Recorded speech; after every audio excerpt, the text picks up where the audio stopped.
Good afternoon, everybody, and welcome to the next of our Lenten study series, Words of Life, which is a study of the Old Testament, of the Ten Commandments, and how Jesus related to them and what he has to say to them and how they might apply to our lives today. And so we are working our way through the Lenten season. It is Monday, March 17th, and so we're getting there. We got next week and then the week after that. We are into Holy Week. Oh my goodness, it does not seem possible, but here we are. So we are now and we're taking these commandments in smaller bites. We're taking about 2 sessions per commandment during the study, so it's a little bit easier for you to digest and handle. I don't want you staring at the computer screen too awful long, looking at my face. So here we go. We are up to the commandment that says, "Do not steal." Okay, let's deal with that, shall we? Let's start with a question. Who amongst us can honestly say they have never stolen anything in their entire life? Who has not stolen at least once?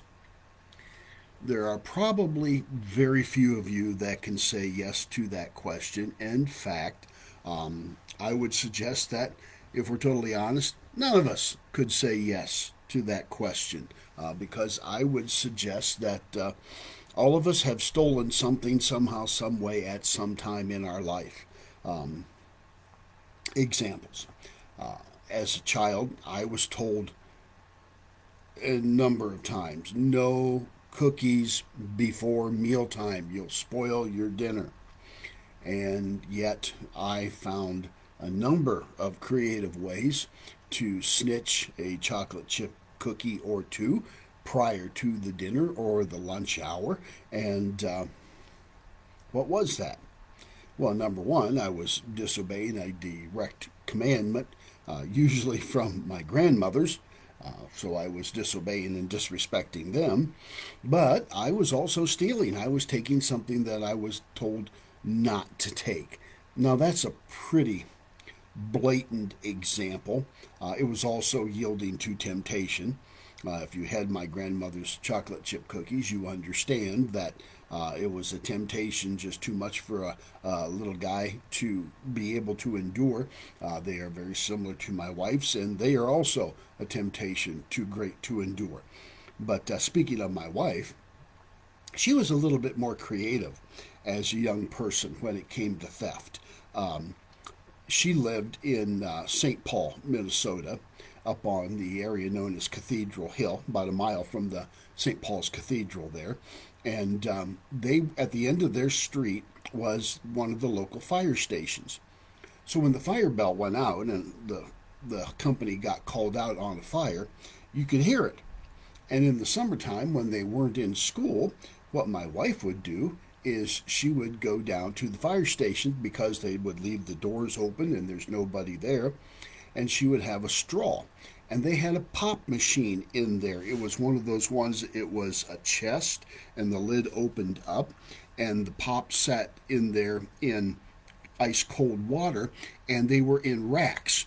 And to get one, you had to put a dime in the coin selector. You had to slide a bottle over and then over into the place where the selector was, and then you pulled it up. And if you had a coin in there, it would let you pull it out. And if you didn't, you couldn't.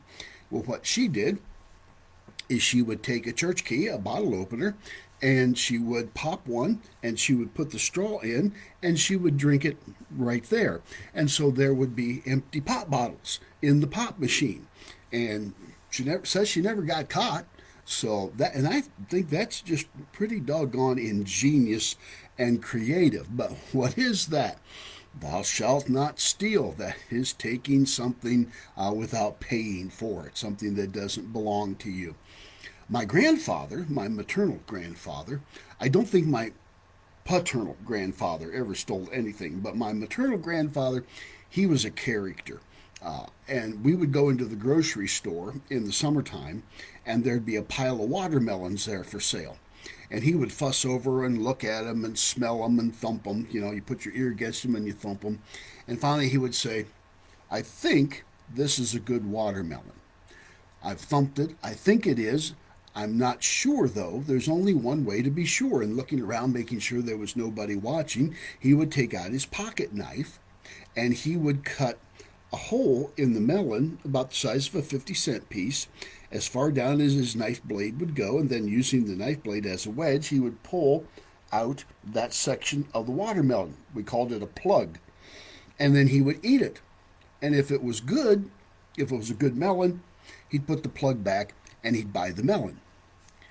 If it wasn't good, he'd put the plug back and turn the melon so the plug was facing away from anybody looking and go on. Now, what was that? That was stealing, is what that was.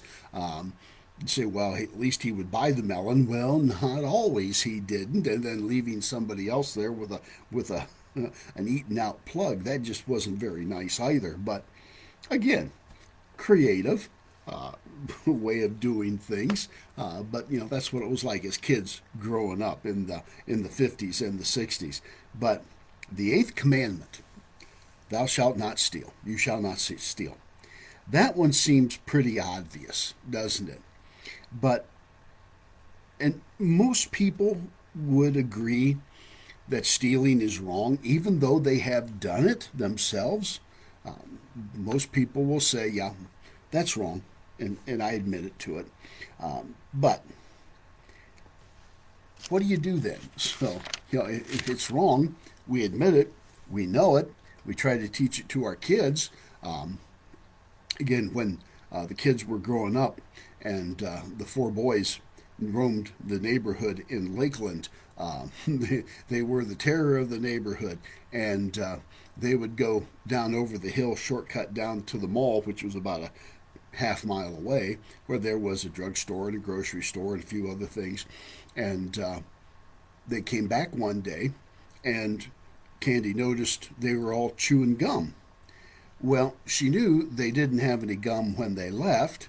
She also knew they didn't have any money. And so right away, all right, where did you guys get the gum?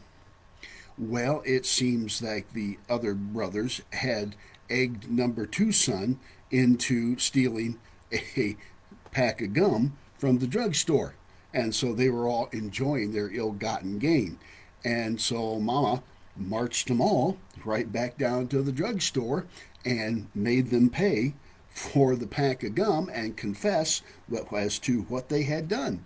The pilferer and the ones who had put the pilferer up to it. I won't name names as to who did exactly what, but trying to teach and enforce the lesson, you don't steal. That's simply not right. Well, most of the ancient law codes that we know of, that we have seen, have a prohibition against stealing. It's pretty common. As I said before, it seems like a pretty logical thing to do. It suggests then that the problem was widespread. It was quite common, and it needed to be addressed somehow, some way. And usually these kinds of things, they're written to address rather egregious actions that in order to try to control them, we know in some of the Far Eastern law codes, for example, even the most common theft is viewed as a very heinous crime, and that the punishment for first-time punishment for somebody who steals something is you cut off the thumb of their right hand. If they get caught stealing the second time, the whole hand gets cut off. Now, we might look at that as being very severe, and it is, but it certainly would be quite the deterrent, I would think, but apparently not to the point where it totally eliminated things, because if you totally eliminate something, well, then you don't need to have the law anymore. So, and here we have it making the top 10. In fact, it's number 9 on the list. And so God apparently views it as being very significant and very egregious. So it must not only does God view it, take it seriously, but also it must have been something common amongst the Hebrew people, amongst the Israelites. And the same thing is true today. In fact, there is just a wide array of categories when you want to consider the whole idea of theft. These days, identity theft, for example, is a big thing. People get your credit card numbers and your social security numbers. They can take out loans in your name, run up tabs on your credit card in your name.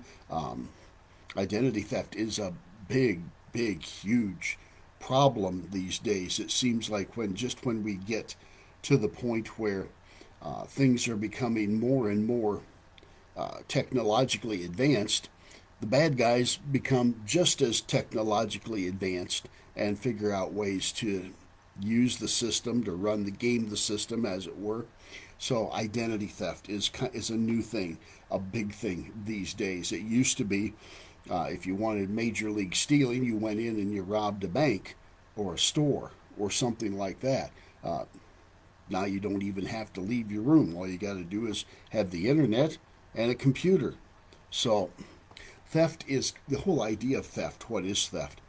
Is constantly evolving, just like society. So Jesus will speak to this also, and but he'll also, when Jesus speaks to this, Jesus will speak to the negative. Thou shalt not steal. That's negative.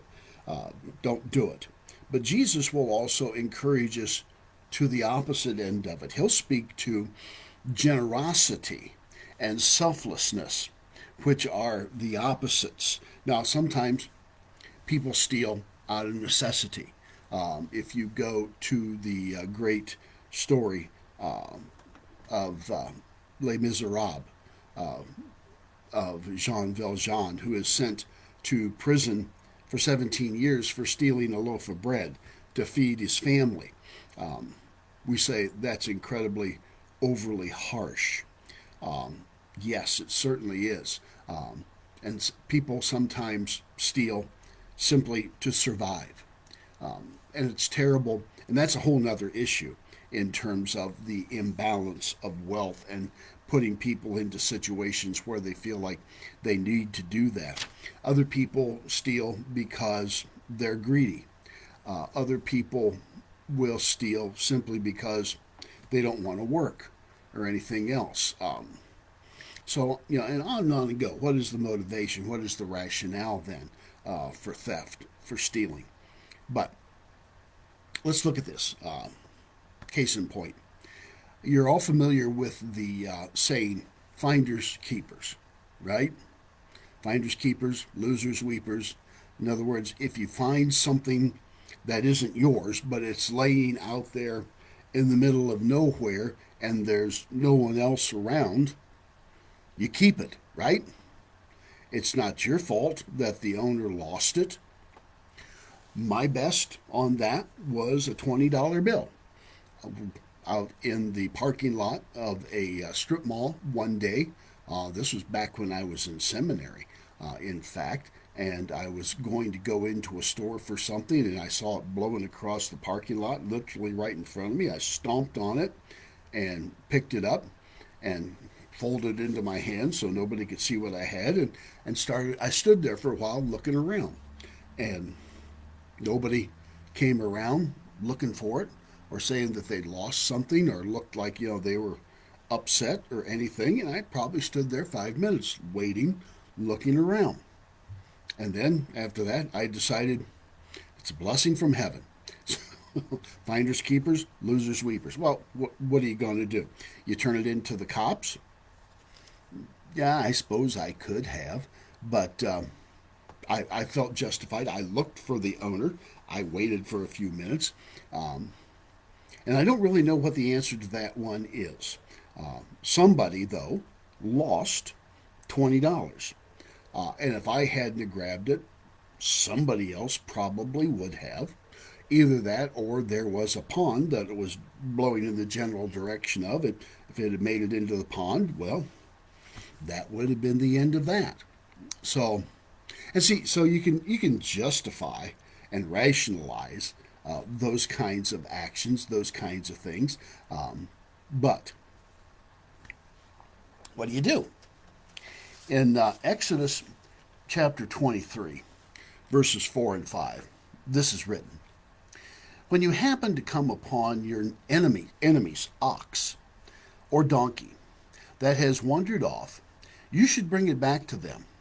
When you see a donkey that belongs to someone who hates you, and it's lying down under its load, and you are inclined not to help set it free, you must help set it free. Ooh, okay. Now we're into some ethical situations here, some ethical requirements that are linked. Number one, you are to return what you find if it does not belong to you. To not do so is stealing. Now, in this pretext, the person who finds the ox or the donkey knows whose ox and donkey it is. Also, if you see your enemy's ox or donkey lying down in the road, if it's under, it's in distress, it's fallen, it's tired, it's hurt, or whatever the case may be, you are to rescue the animal and then return it to its rightful owner. Now, why is that in there? Well, in an agrarian society, especially a society that was based upon herding and herd animals, animals wander off. I grew up on the farm, and we had cattle, we had hogs, we had sheep, we had horses, and at some time or another, animals get out. I don't care how often or how well you walk your fence line. Animals get out one way or another. And that was always a common thing. If we were getting on the folks' nerves and they wanted something for us to do, I'd be told, go out and walk the fence line. Go out and check the fences and make sure that, there are no holes, there are no broken down points. And the yearly thing would be going out and fixing fence or mending fence.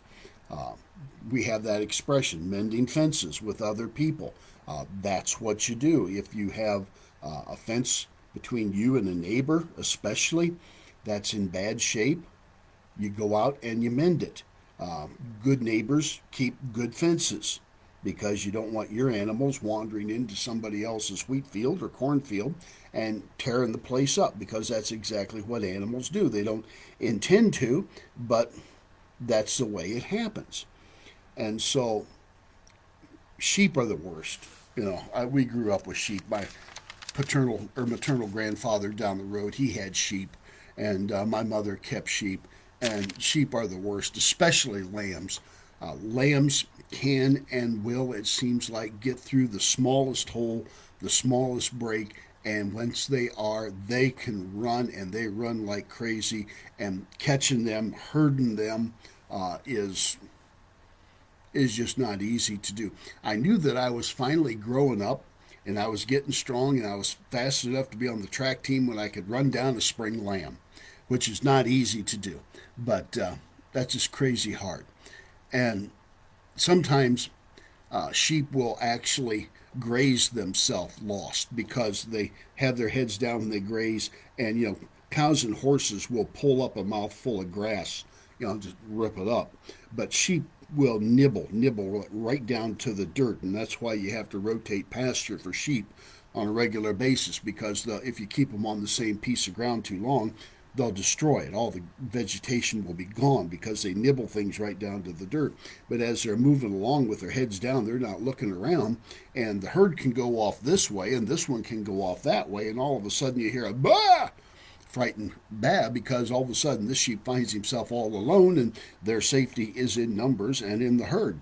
And they'll go off running like crazy, and sometimes They'll jump a fence line or something like that, and then, oh man. So with that in mind, in terms of that particular commandment and that particular understanding, in an agrarian society, you are supposed to return somebody else's animal, be it donkey, sheep, goat, whatever the case may be. This, return it to where it belongs, even if it's somebody that hates you, your enemy. That is why the story that the prophet Nathan told to King David after David had committed his sin of adultery with Bathsheba, that's why his story was so heinous, because he talked about the rich man who had thousands of sheep and lambs, who went to his next door neighbor who was a poor man who had only one lamb, and it was the family pet, and he stole it, and he used that, butchered it to feed some company that came in unexpected. That was just a heinous, heinous crime. And that's why it struck David so hard, saying that this man needs to repay what he has done tenfold, and this man should die, because it not only violated the eighth commandment, but it also violated the entire spirit of an agrarian society and of, well, just being a decent human being. You know, so what does that mean to us? What does that say to us? Well, have you ever gotten too much change back from a store clerk or the bank? And what did you do when you realized the mistake? Lucky me? Not my fault? Finders keepers? Or did you go back and correct the mistake? I had that happen a couple times when I worked in retail. Occasionally, I would have to work the cash register. I was not a good person to work the cash register. I was good at ordering groceries and stocking shelves, but running the cash register was not my thing. And I had people come back a couple of times and say, hey, you gave me a $5 bill instead of a couple of $1 bills here. And I was very grateful, because if your cash register doesn't balance, well, then you got some questions to be answering. And the same thing is true in a bank. One time I had a $100 mistake at the bank. They gave me too much money, and I had to go back and say, guys, there's a mistake here, and I think you guys made it, because at the end of the day, if that drawer doesn't balance, that cashier is in trouble. So they appreciate that kind of honesty. And well, when you were confronted with that kind of a situation, what did you do? Finders keepers? Or did you go back and correct the mistake? Which raises the question, what price do you place on your integrity? Your integrity. Okay? Integrity, character, is who and what you are when no one's around and no one is looking. Is the animal returned? Is the money error corrected? See, now that's the positive intent of the eighth commandment. And the golden rule then is a positive counter to this, which is, and we all know it, do unto others as you would have them do unto you. Okay? If the mistake was on your part, you would want somebody to bring it back and correct it. If it was your animal, you would want somebody to bring it back and correct it. Well, then, if that's what you want somebody to do to you, then you need to be willing to do it to and for somebody else. Now, there was a book, the author's name escapes me at the moment, but it's entitled, Yes, Lord, I have sinned, but I have several excellent excuses. Wow. I have reasons here. I can justify what I did. Your service person, for example, at the restaurant, brings your tab, and they have undercharged you. Because most of you, look at that and you itemize it. You do the math in your head real quick. You make sure it's right. And you ordered a second round of drinks, for example, and they didn't charge you for it. Do you tell them? To not tell them, I would suggest to you, is to violate the eighth commandment. especially in a situation like that in a restaurant, a full service restaurant. In a full service restaurant, the profit margin, if you go up here to Mia Casitas, for example, the profit margin there is anywhere between 2 and 6%. So a mistake, even like that, like not being charged for a second round of Mountain Dew or whatever the case may be, pretty much is going to wipe out that particular profit margin for that meal. That's one reason why I've always wondered, why would anybody want to go into the restaurant business? I really enjoy on the Food Network the show Diners, Drive-Ins, and Dives, where the host Guy Fieri goes into various restaurants around. I still believe I could so do that show and taste everybody's food, but it's hard work opening up a restaurant, and not only is it hard, but the profit margins are slim. I've often wondered, why would anybody want to go into the restaurant business? I mean, go into the grocery business. You go into the grocery business, when you buy in the grocery section, the canned foods, the packaged foods, and those kinds of things, the profit margin, the markup there is about 15%. Now, at least you can make some money there. But again, maybe you're paying more people. I don't know. I've never been in the management side of things. But taxes, as long as they have existed, people have tried to avoid paying taxes. Now, I believe in everyone paying their fair share, no more than their fair share, but people need to pay their fair share, and for the maintenance of the government, which works for the betterment and the organization of society. But how many folks have done a job and got paid cash for it and didn't report it? The IRS estimates that, and that's tax fraud, is what it is, unreported income. The IRS estimates that there is over $450 billion of unreported income that goes on every year, unreported. 450 billion with a B. Let's take it down a notch. We have when you go to the movies these days, and won't it be great when we can go back to the movies totally and completely? We have these multi-screen multiplexes, theaters, where you've got 8, 10, or a dozen different movies showing at a time. Ever sneaked a second movie at the multiplex?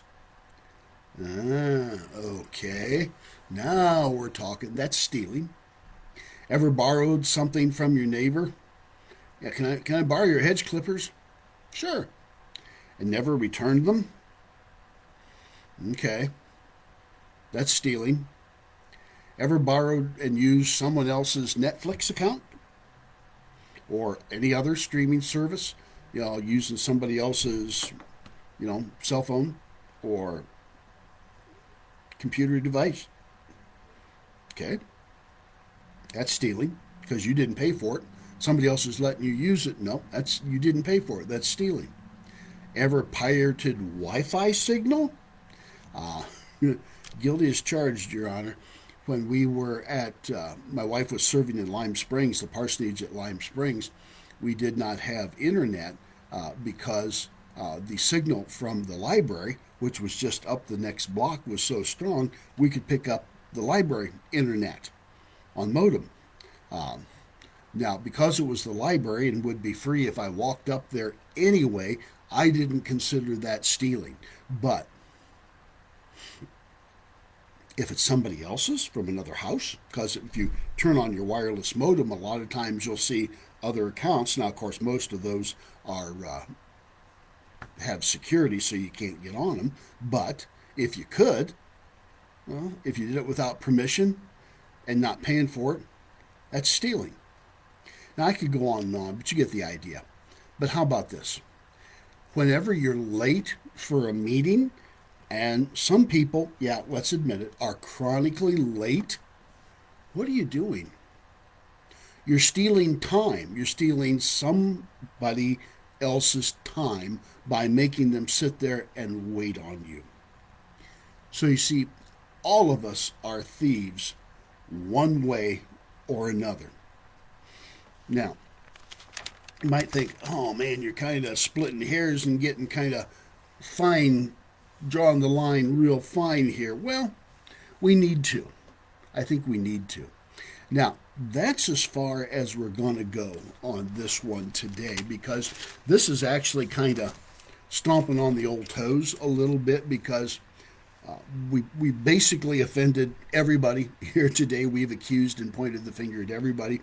Just remember, for every finger that gets pointed outwards, there's a dozen that are pointing back, and I'm just as guilty as you are.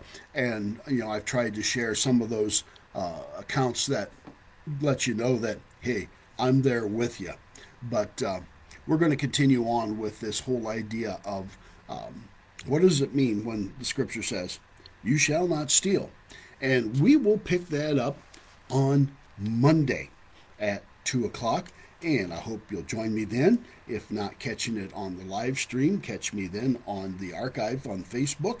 And in the meantime, have a great day, a blessed day. I hope the Lord blesses y'all real good.